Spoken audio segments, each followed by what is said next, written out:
Falou, Mário. Fala, Zezão, beleza por aí, velho? Do Jóia, tudo certinho por aqui agora.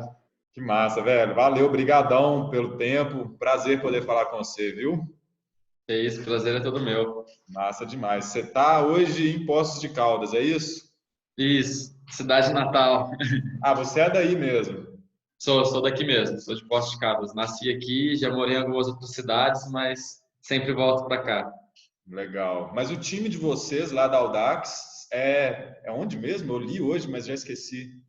É no O Piauí? escritório fica em Teresina, em Ah, Piauí, tá. e a fábrica é em Manaus. Ah, entendi. Mas geralmente vocês ficam lá no Piauí, tem uma base de treino, tem uma base dos atletas lá? Não, lá somente no escritório, aí cada atleta fica na sua região e a gente só se encontra nas provas. Massa. Então vamos lá, vamos começar aqui. Zé Gabriel, muita gente ainda não sabe exatamente, não tem uma noção de como que funciona como funciona o calendário da CBC e principalmente a questão da pontuação. Hoje você é o atual líder CBC? Ou você é Sim, o segundo atual líder lugar? CBC. Você é o atual líder. Você é vice-campeão Isso, brasileiro, mas no líder no ranqueamento CBC você é o líder. perfeito. Tá. E por que que você não competiu as Copas do Mundo e Campeonato Mundial, já que você tem essa melhor pontuação? Então, aparentemente, o que acontece com Copas do Mundo, prova fora do Brasil, o ranking usado não é o ranking CBC, e sim é o ranking UCI olímpico ou o ranking UCI individual, que é o ranking internacional. Nesse ranking, eu apareço hoje, na atualização nova, em quarto colocado, atrás somente dos três pontuadores olímpicos. Mas na época que aconteceu o Campeonato Mundial, eu estava em quinto. Então, por algum critério que ainda não entendi exatamente, mas não foi usado o ranking CBC, foi sim usado o ranking olímpico e outros critérios de como atleta jovem talento, os atletas mais novos, os atletas da base, que eu também não me enquadro. Esses quesitos, quem define é a CBC. Sim, pode-se falar que sim. Não é, por exemplo, lá de critério UCI, porque é uma prova UCI, né? O Sim, Campeonato não, é um Mundial. critério que o país quem faz, vamos falar assim, ele quem decide quais serão os atletas que ele vai levar para aquela tipo de prova. Mas é confuso, né? Porque você é o líder justamente de CBC, Sim, né? é um pouco confuso, até porque assim existe dois rankings, no qual o ranking nacional mesmo ele não tem um grande peso quanto o ranking UCI. Só que a maioria das provas que a gente faz dentro do Brasil, né? Então tinha que ser o contrário, mas na realidade isso não existe. É mais usado o ranking UCI, até mesmo para alinhamento de prova, essas coisas, mesmo dentro ou fora do Brasil é usado o ranking internacional. No ranking internacional, existem quantos brasileiros na sua frente? Você sabe? Aparentemente só três. Só três. Sim. Mas É que, tinham mais de três sim, brasileiros competindo lá. claro. Tá. Então você é o líder, você é o líder nacional, Exato, mesmo competindo com o cara que é líder mundial, exato, que é o líder do CI. E mesmo assim você não apareceu lá na Copa do Mundo. exatamente. A gente fica curioso para te ver lá, viu, Zé Gabriel? Porque Ano que vem, quem sabe? hoje uma questão que a gente vive assim no Brasil é que é meio que um dilema de todos os atletas da elite brasileira. Para eles se tornarem o campeão brasileiro, eles têm que desbancar também o líder mundial, né? Sim. Como que vocês, atletas, todos os outros atletas da elite brasileira lidam com isso? Como que os patrocinadores lidam com isso? A torcida, como que é esse tipo de problema? Não é um problema, mas assim, como que é ter no ranking nacional o campeão mundial? Como que toda essa galera reage com isso?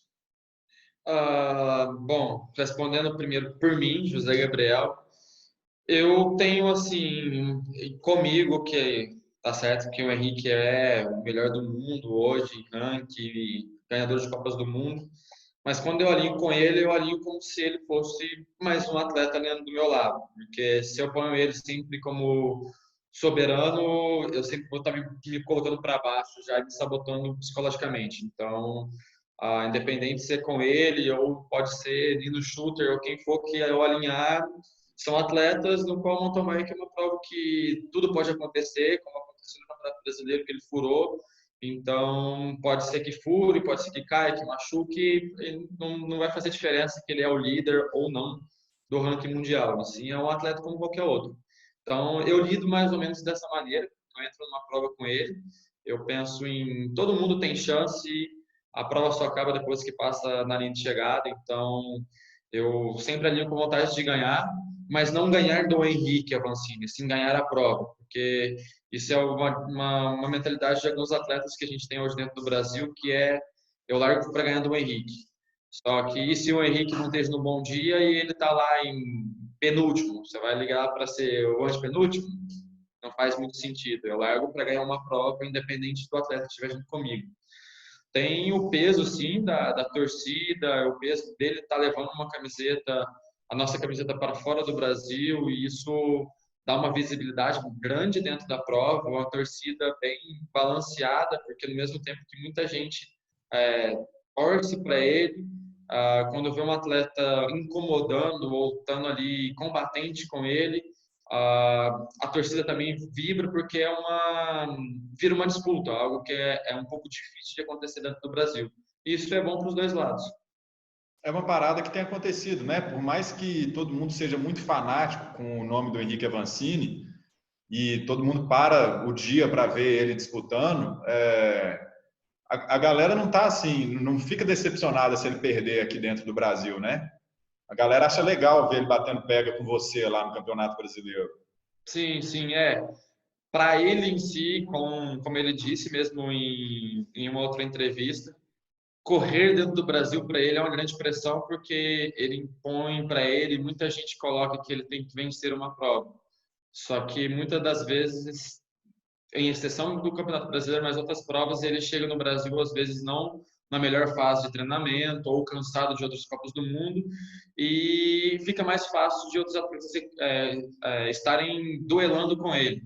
Mas é uma pressão pro lado dele e tira um pouco de pressão do nosso lado, que a gente está sempre, vamos falar assim, o alvo não está nas minhas costas, sim nas costas do Henrique, que todo mundo quer bater o campeão mundial e quer andar junto com ele.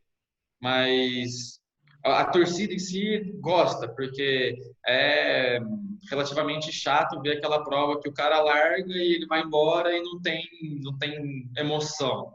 Fica aquela coisa que o Henrique ganhou com 10 minutos na frente, o Henrique largou e deixou todo mundo para trás. Então, quando a gente consegue ser combatente com ele, vira uma disputa e todo mundo fica naquela torcida para ver se realmente vai ir até o final ou se ele em algum momento vai deixar para trás, ou se em algum momento a gente vai ganhar dele. Então a gente tem uma torcida por causa que deixa a prova mais emocionante para todo mundo, né? E você acha que essa pressão aí que ele falou que sofre, você acha que esse é um dos motivos que ele não competiu o desafio do gigante essa semana? Pode ser que sim, não.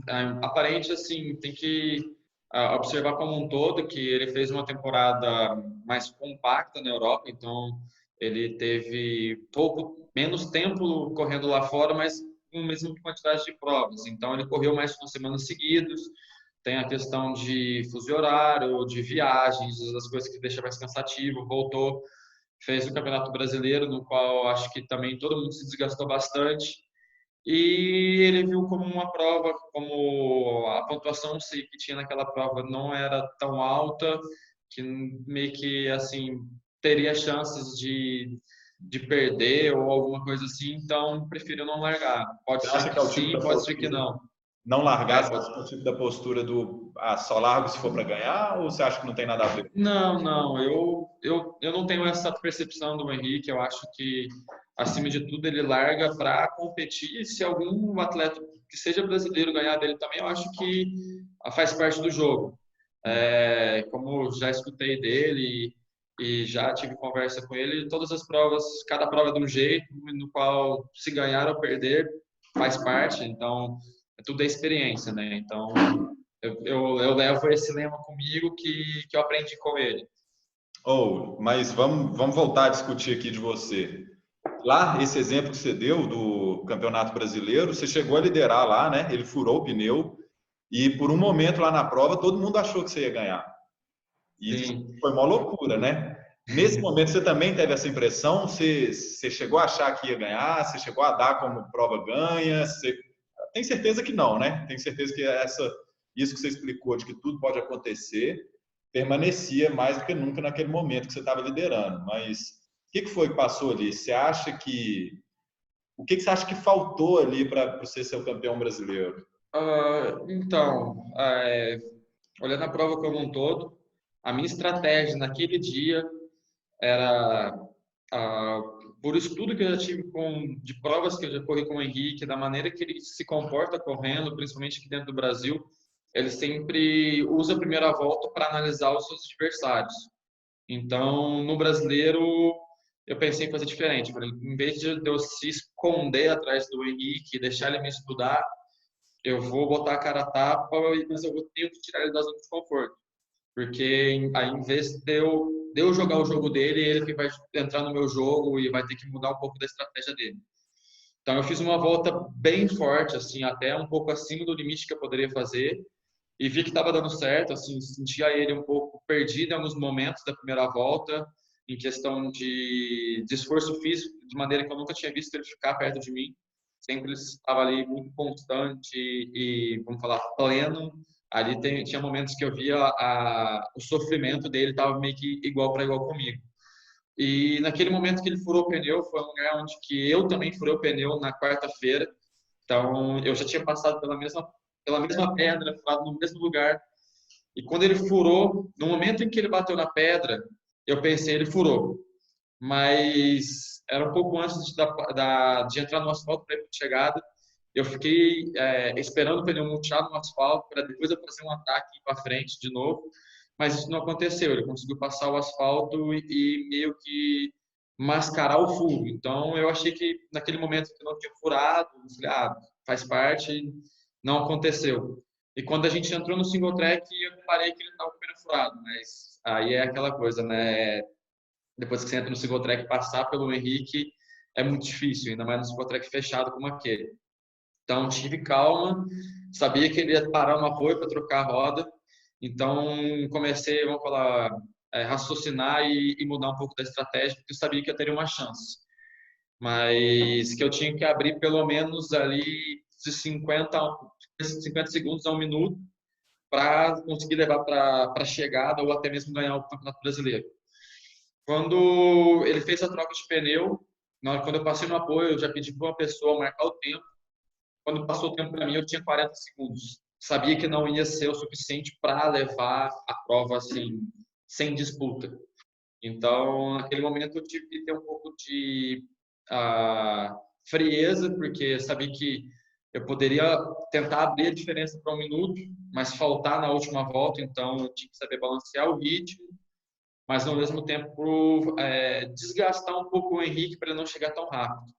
Então, ali foi para mim uma prova muito como se fosse um jogo de xadrez, no qual eu tinha que desgastar o Henrique, mas não poderia me desgastar. Então, na hora que ele chegasse, a gente bater de igual para igual. Eu acho que esse papel foi muito bem feito.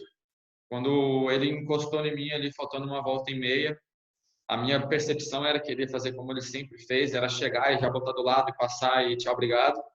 Mas ele chegou e ficou de roda. Na hora que ele encostou na roda para respirar, eu falei, opa, agora a gente está de igual para igual. Se ele parou para respirar, é que ele também está fazendo muita força. Então, naquele momento, eu fiz alguns testes, algumas acelerações para sentir a maneira que ele estava rodando. Vi que ele também estava sofrendo bastante, mas em um pequeno deslize meu ali, eu abaixei a guarda um pouco antes de uma ponte, no qual ele fez uma aceleração um pouco mais rápida e eu não percebi. E na hora que eu me toquei, eu já tinha tomado um gap de 30 metros e que foi o que a gente levou para a chegada. Então, assim, a gente andou muito de igual para igual, principalmente na última volta. Tava os dois sofrendo, os dois tentando, ele tentando abrir a diferença na subida e eu tentando tirar a diferença na descida, que eu sabia que subindo ele é um atleta mais forte. Então ficou aquela coisa e eu assim, ele já errou uma vez, se ele errar a segunda, o brasileiro é meu. Mas ele fez uma volta totalmente perfeita, assim, não tenho o que falar, foi uma volta perfeita. e, vamos falar, ficou 10 segundos atrás. Fiquei muito contente com o resultado que eu entreguei, não tanto no mérito, mas sim de conseguir entender a maneira que ele anda e aplicar muitos dos ensinamentos que eu aprendi com ele, correndo com ele mesmo. Então, foi bem interessante essa maneira que eu corri no brasileiro e me saí muito satisfeito. Mas em momento nenhum eu fiquei assim, agora a prova tá ganha, porque bateu o Henrique, somente se eu tivesse muito tempo realmente na frente. Jamais. E aquele gap que ele botou ali não cresceu mais do que 10 segundos. Você estava vendo ele ali? Não, ele botou 12 segundos logo de cara, aí eu tirei para 8, na subida voltou perto de 12, na descida passava para 6, mas aí no final a gente chegou em 10. Chegou em Você 11 tinha segundos e cronometragem meio. parcial disso tudo? Mais ou menos, assim, pelo. Eu tinha muito. Como eu tinha um Garmin, que eu estava andando somente com o tempo, e eu tinha o tempo todo ele em contato visual. Então, às vezes, eu marcava, tipo, ele fazia uma curva e tinha uma árvore que eu tinha como ponto de referência. Então, naquele momento que ele passava naquela árvore e eu passava por aquele momento de novo, eu tinha o tempo. Então, eu tinha mais ou menos o tempo que eu estava andando atrás dele e conseguia dosar isso ali em cima. E Porque a última volta eu tive ele inteiro no contato visual. nesse furacão todo, você ainda trabalha com esses números? Isso é uma estratégia boa, ficar raciocinando tão matematicamente? Ah, sim, porque, vamos falar, eu tenho comigo que numa prova de cross country de alto nível, como a gente anda, é mais uma prova matemática do que força. Porque se você não conseguir distribuir a força nos momentos certos, você faz força em lugares errados e gasta muito. Então, eu tenho muito isso que às vezes eu poderia estar andando mais perto dele naquele ponto, só que eu saberia que mais para frente eu ia sofrer se eu acelerasse. Então, eu tinha que saber dosar para não passar do limite, então desses 10 segundos virar 20, 30 e eu perder ele no contato visual. Mas me fala a verdade, nessa última uma volta e meia ali que ele te alcançou, deve ter sido o momento mais desesperador da sua vida. Você deve ter feito força que não existia dosagem de força ali, existia? A dosagem de força em si, assim, somente alguns pontos, porque assim, tinha pontos da pista que ficavam numa inclinação muito alta, mas que você já vinha subindo. Então, assim, você vinha numa subida e mudando a inclinação dela.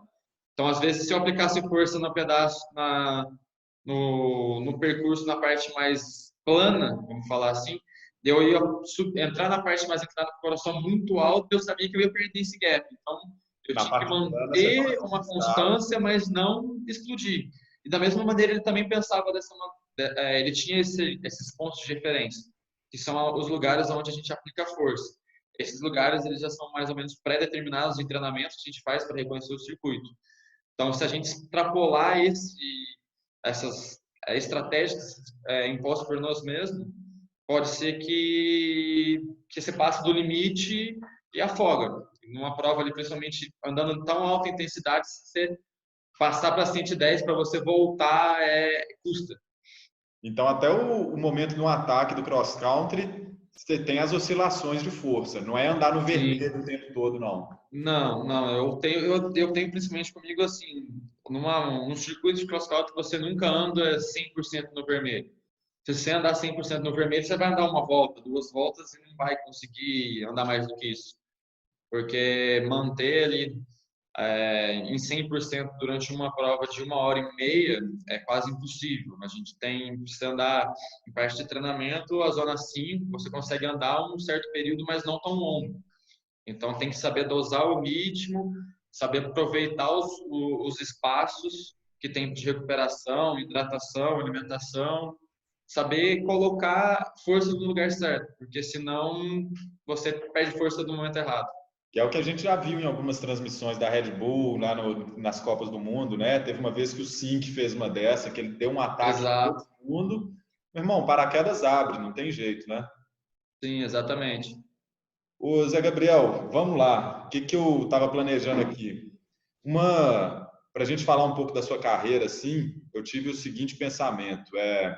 Eu sempre elogiei muito atleta de natação, porque os caras que fazem natação, eles são os atletas muito completos e vão para qualquer esporte. Meu irmão, pode fazer escalada, Sim. wake surf, wake skate, pode fazer o diabo, velho. pode andar de bicicleta, triatlon, tem muito triatleta que vem da natação. É um esporte que deixa o cara completo para tudo. E a mesma sensação eu tenho do BMX. A galera que vem do BMX vai para qualquer disciplina do ciclismo. E você veio do BMX, né? Sim, sim. Fala disso, você concorda com isso? Você acha que te dá uma base para outras escolas, até ciclismo de estrada, assim? Você acha que o BMX tem essa capacidade Sim. legal? Hoje a gente tem atletas que saíram do BMX e foi até para de pista. Então, ele, o BMX em si, ele te dá é uma escola, é a base para mim, porque você aprende a fazer curva, você aprende a saltar, você aprende a se defender de outros atletas, aprende a ter um raciocínio muito rápido, porque no BMX ali são uma prova de 30 segundos que você larga do lado de 8 pessoas e você tem que saltar rampas no meio do caos.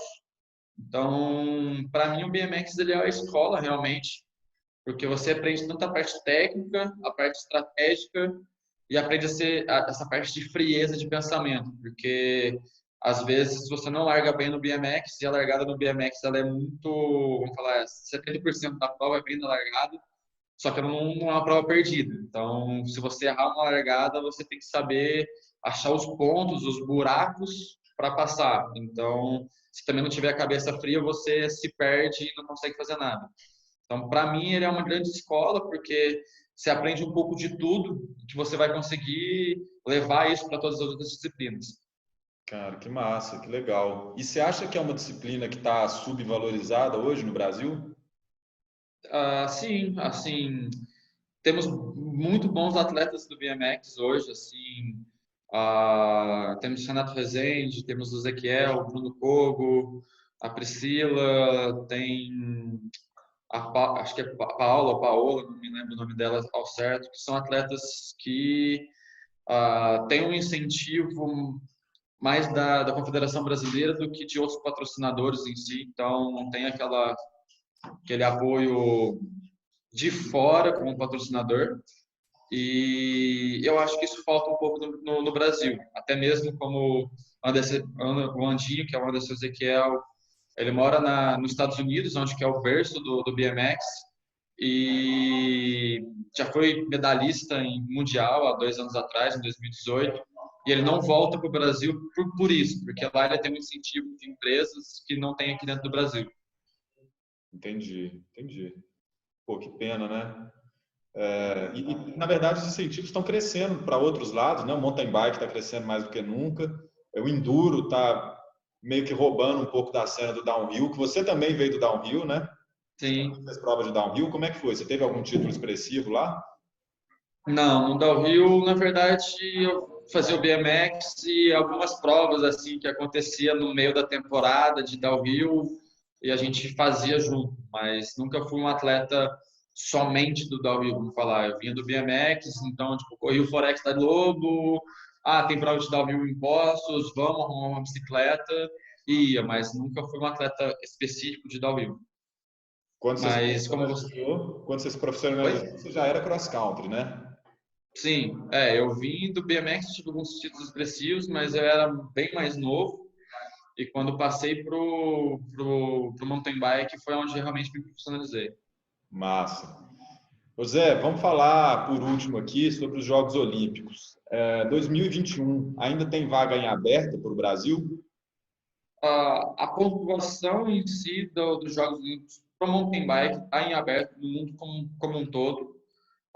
Hoje ele está congelado o ciclo olímpico pelo ano de pandemia e tudo, mas o ano que vem ele se reabre para 2 Copas do Mundo, aparente é o que tem em regulamento dentro da UCI, que vai ter 2 Copas do Mundo que vai valer como pontuação olímpica para somar no que já tem para trás.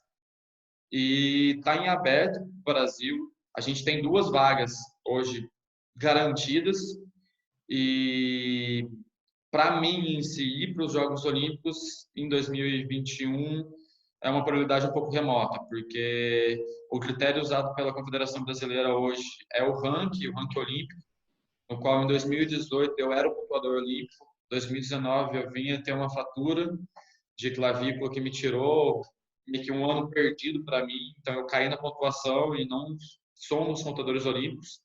Então, hoje, se o critério realmente for pontuação, eu não consigo ir para as Olimpíadas.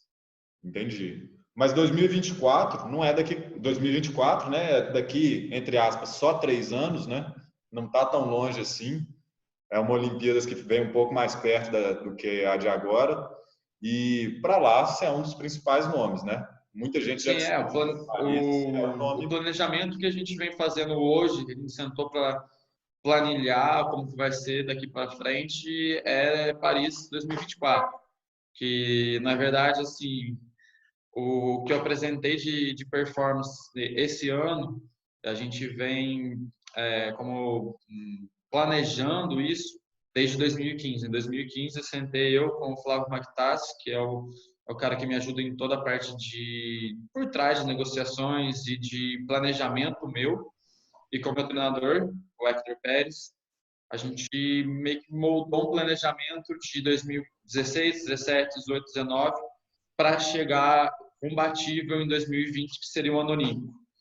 A gente teve um ano meio que perdido em 2019, que tirou a chance de estar tentando disputar umas Olimpíadas, mas quando a gente chegou em 2020, teve a pandemia, a gente conseguiu usar o tempo sem provas para conseguir reajustar o treinamento e correr atrás desse tempo que eu perdi em 2019. E com alguns números a gente chegou a chegar combatível esse ano, que foi o que eu apresentei no Campeonato Brasileiro. Então a ideia é fazer o mesmo planejamento, um pouco mais aperfeiçoado para 2024. É buscar a vaga olímpica, só que com o intuito agora de não de chegar em Paris 2024 simplesmente para fazer umas Olimpíadas, mas sim para chegar nas Olimpíadas combativo. Então, hoje a gente tem, vamos falar, o Henrique mostrou o caminho das pedras e eu estou seguindo, porque não tem segredo, não tem como eu tentar trilhar outro caminho, mas sim seguir o que ele já mostrou, mas aperfeiçoando e moldando da minha maneira. É porque você não é uma promessa, né? Você já é uma realidade. Concorda com isso? Sim, E sim, você sim. disputa com algumas promessas assim, tipo o Lan, tem alguns outros nomes aí que é uma molecada que é promessa de futuro, mas acho que realidade assim que se fosse para uma Copa do Mundo ia dar trabalho, se fosse para uma Olimpíadas agora ia dar trabalho, é você. Mas mesmo pensando nessa forma, eu acho que você tem 25 anos, né? Sim, O Avancini, quando tinha 25 anos, ele foi para Olimpíadas, mas não teve os resultados expressivos que ele tinha hoje. Ele já era um cara que melhor performava no Brasil, mas não teve assim esses resultados que ele tem hoje.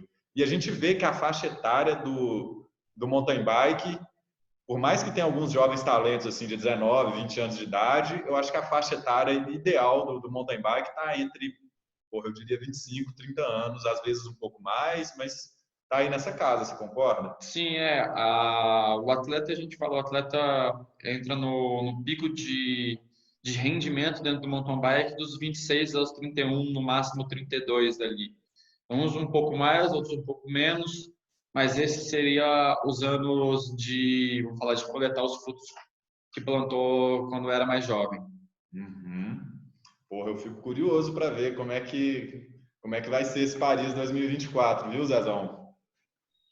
Também tô bem otimista em chegar lá, até mesmo porque o planejamento feito de 2015 foi feito, vamos falar, às cegas, no escuro, então a gente não tinha um caminho realmente claro do como a gente ia fazer, e chegar em 2020, em meio à pandemia, e performar da maneira que performei no campeonato nacional, junto com, vamos falar, o melhor do mundo, me deixou bem otimista com o trabalho que eu venho fazendo. Você tem a oportunidade aqui de apanhar de gente grande, né? Que é o que o Avancini sempre Sim. fala, né? É importante ir para as corridas internacionais justamente para você ver como é que os caras performam lá. Então, você tem a oportunidade de fazer isso aqui, né? De sentir isso na pele já. Claro.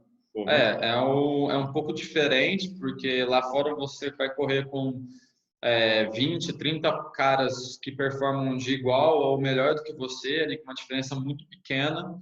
E aqui no Brasil a gente só tem um, vamos falar, que é o Henrique. Então, é aquela coisa, ou você anda com ele ou você não anda com ele.